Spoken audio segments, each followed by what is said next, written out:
Hello नमस्कार दोस्तों। आज हम चर्चा करेंगे पॉइंट्समैन बी के बारे में। पॉइंट्समैन की job profile. Pointsman group D से भर्ती होते हैं। यह ग्रुप डी की बेस्ट पोस्टों में से मानी जाती है। हम इस क्लास में पॉइंट्समैन के selection process, training, posting, duty, timing, work, salary, leave, promotion, advantage और डिसएडवांटेज के बारे में चर्चा करेंगे और बताएंगे कि गर्ल्स के लिए यह पोस्ट कैसे अच्छी मानी जाती है। तो जल्दी से आप सभी हमारे चैनल आरवी नोट्स को सब्सक्राइब कर लो। देखो, पॉइंट्समैन की जो है लेवल 1 के अंदर आता है ये, ठीक है। और इसका ग्रेड पे जो होता है वह 1800 होता है। पॉइंट्समैन लेवल 1 में आता है, इसका ग्रेड पे 1800 होता है। इसके सिलेक्शन प्रोसेस में सबसे पहले फॉर्म भरते हैं तो इसकी योग्यता होती है 10th पास, ठीक है। 10th पास होना चाहिए। अभी मुद्दा चल रहा है कि 10th के साथ ITI भी लागू कर सकते हैं, तो 10th तो मिनिमम होता ही है। ITI भी अभी मुद्दे में चल रही है कि ITI लागू कर सकते हैं, पर ये इनकी क्वालिफिकेशन होती है। अभी तक हम 10th मान के चलेंगे। उसके बाद इसका होता है CBT एग्ज़ाम। CBT एग्ज़ाम में एक ही एग्ज़ाम होता है, ठीक है, जिसमें 90 मिनट होते हैं और 100 क्वेश्चंस इसमें पूछे जाते हैं, जिसमें 25 क्वेश्चन मैथ के होते हैं, 30 क्वेश्चन रीजनिंग के होते हैं, 20 क्वेश्चन इसमें जनरल अवेयरनेस के होते हैं और 25 इसमें साइंस के पूछे जाते हैं। टोटल 90 मिनट के अंदर 100 क्वेश्चन इसमें पूछे जाते हैं। जब ये एग्ज़ाम के बाद में इसका जब रिजल्ट आता है तो इसमें 3 गुना कैंडिडेट को पास करते हैं। कितने? 3 गुना कैंडिडेट। 3 गुना कैंडिडेट जाते हैं फिजिकल देने के लिए, PET फिजिकल एफिशिएंसी टेस्ट देने जाते हैं, जिसमें मेल कैटेगरी के अंदर 35 यानी 35 kg वज़न को उठाकर अपने कंधों पर रखकर 100 मीटर चलना पड़ता है 2 मिनट के अंदर। 35 किलो वेट उठाकर अपने कंधों पर रखते हैं, जिसमें 100 मीटर चलना पड़ता है 2 मिनट में। और उसके साथ ही 1000 मीटर की दौड़ होती है, जो कि 4 मिनट और 15 सेकंड के अंदर होती है। फीमेल कैटेगरी के अंदर यही वज़न है वो 20 kg होता है और 100 मीटर की 2 मिनट के अंदर होता है, ठीक है। और ये दौड़ जो होती है 1000 मीटर की, इसमें इनको टाइमिंग मिलता है 5 मिनट और 45 सेकंड का टाइमिंग मिलता है, ठीक है। जब फिजिकल हो जाता है उसके बाद में इसके मेडिकल होता है, DV मेडिकल होता है। तो मेडिकल के अंदर इसमें A2 कैटेगरी का मेडिकल पूछते हैं।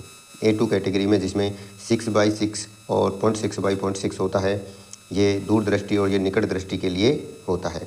तो A2 मेडिकल स्टैंडर्ड होता है किसका? पॉइंट्समैन का, ठीक है। इसमें 18 से लेके 33 वर्ष की एज के कैंडिडेट्स फॉर्म भर सकते हैं। इसके बाद में इसमें एग्ज़ाम हो गया, फिजिकल हो गया, यहाँ पे मेडिकल और DV हो गया। DV होने के जस्ट अगले दिन मेडिकल कराया जाता है। DV मेडिकल होने के बाद में ये DV मेडिकल के लिए 1 गुना कैंडिडेट बुलाते हैं। CBT से फिजिकल के लिए 3 गुना बुलाते हैं, फिर DV मेडिकल के लिए सिर्फ 1 गुना कैंडिडेट बुलाते हैं। जितनी वैकेंसी हैं सिर्फ उतनी ही बुलाते हैं। उसके बाद में इनकी फाइनल मेरिट निकलती है। इनके बाद फाइनल मेरिट निकलती है। अगर कोई कैंडिडेट मेडिकल में अनफिट होता है तो वह रीमेडिकल भी करवा सकता है। फाइनल मेरिट निकलने के बाद में उनको ट्रेनिंग पर भेजा जाता है। ट्रेनिंग पर भेजते हैं तो इनको वैसे तो ज़्यादातर ZRTI के अंदर ही भेजा जाता है, लेकिन कभी कभी ZRTI के अंदर अगर जगह खाली नहीं है तो डिवीज़न अपने स्तर पर भी इनके ट्रेनिंग करवा सकता है। और पॉइंट्समैन की ट्रेनिंग 27 से 30 दिन की होती है। अब बात करते हैं इसकी पोस्टिंग की। तो देखो, ट्रेनिंग पूरी होने के बाद में इनको पोस्टिंग दी जाती है। पोस्टिंग इनका जो लोकेशन है वो स्टेशन पर हो सकता है, स्टेशन के पास में जो गेट होते हैं वहाँ पर हो सकता है, यार्डों में इनकी पोस्टिंग करवा सकते हैं। इनकी टाइमिंग जो रहती है वो 8 घंटे या 12 घंटे होती है। जहाँ मान ले कहीं आउटसाइड स्टेशन है तो वहाँ 12 घंटे, क्योंकि वहाँ वर्कलोड कम होता है, और जहाँ वर्कलोड ज़्यादा होता है वहाँ इनकी ड्यूटी 8 घंटे की होती है। वर्क की बात करें तो इनका जो वर्क होता है उसमें स्टेशन पर अगर ये रहते हैं तो ये झंडे दिखाने का काम करते हैं स्टेशन मास्टर के साथ साथ। स्टेशन मास्टर जो आदेश इनको देता है वो कार्य भी इनको करना पड़ता है। यार्ड के अंदर इनको शंटिंग का कार्य किया जाता है। यार्ड में ये क्या कराते हैं? शंटिंग का कार्य कराते हैं, ठीक है। गेट पर जब होते हैं ये तो गेट बंद करने और खोलने का काम रहता है। कभी कभी जो पॉइंट्स होते हैं उनको चेक करने के लिए, उनकी मरम्मत के लिए भी इनको कार्य पे लगाया जाता है। अब बात करते हैं इनकी ट्रेनिंग में। ट्रेनिंग पीरियड के अंदर इनकी जो सैलरी होती है वो बेसिक और DA ही मिलता है। जो अलाउंस वगैरह होते हैं वो ट्रेनिंग टाइम पर नहीं मिलते हैं। बेसिक जो है इनका 18,000 है, और अभी 55% DA चल रहा है, तो उसके हिसाब से DA इनका बेसिक का 55%, यानी ये 9,900 रुपये इनका DA हो गया। टोटल बात करें तो 27,900 रुपये इनका ट्रेनिंग पीरियड में सैलरी बनती है। जब ये ट्रेनिंग पूरी करने के बाद में ड्यूटी पर जाते हैं तो ड्यूटी में बेसिक और DA के साथ इनको HRA, OT, NDA और छोटे मोटे अलाउंस और भी मिलते हैं। HRA की बात करें तो HRA अलग अलग सिटी के हिसाब से X, Y, Z के हिसाब से मिलता है। X सिटी है तो 10%, Y है तो 20% और Z है तो 30% मिलता है।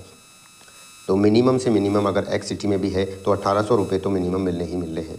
OT ओवर टाइम की बात करें तो वो अपनी ड्यूटी के ऊपर डिपेंड करता है कि आप कितना ओवर टाइम करते हैं। हम मान लेते हैं कि 1,000 रुपये आपका महीने में बन जाता होगा। नाइट ड्यूटी की बात करें तो भी 1,000 मान लेते हैं। तो टोटल मिला के हम मानते हैं तो आपकी जो ड्यूटी टाइम पे सैलरी बनेगी 31,700 रुपये मिनिमम सैलरी है। इससे ज़्यादा भी हो सकती है, वो आपकी सिटी के और वर्क के हिसाब से डिपेंड करता है। लेकिन ड्यूटी टाइम पे आपकी मिनिमम स्टार्टिंग सैलरी 31,700 रुपये बनेगी। उसके बाद आपको ड्रेस अलाउंस मिलता है, ये साल में एक बार मिलता है 6200 रुपये का। अब बात करते हैं हम इनकी छुट्टियों की। तो देखो LAP जो होती हैं वो एक साल में 30 मिलती हैं। LHAP जो होती हैं एक साल में 20 मिलती हैं। CL जो होती हैं वो 8 या 10 एक साल के अंदर मिलती हैं, कहीं पर 8 कहीं पर 10 मिलती हैं। उसके बाद NH की बात करें तो इनको साल में 15 NH मिलते हैं। ठीक है, अगर ये NH के दिन कार्य करते हैं तो इनको NH के अलग से पैसे मिलते हैं।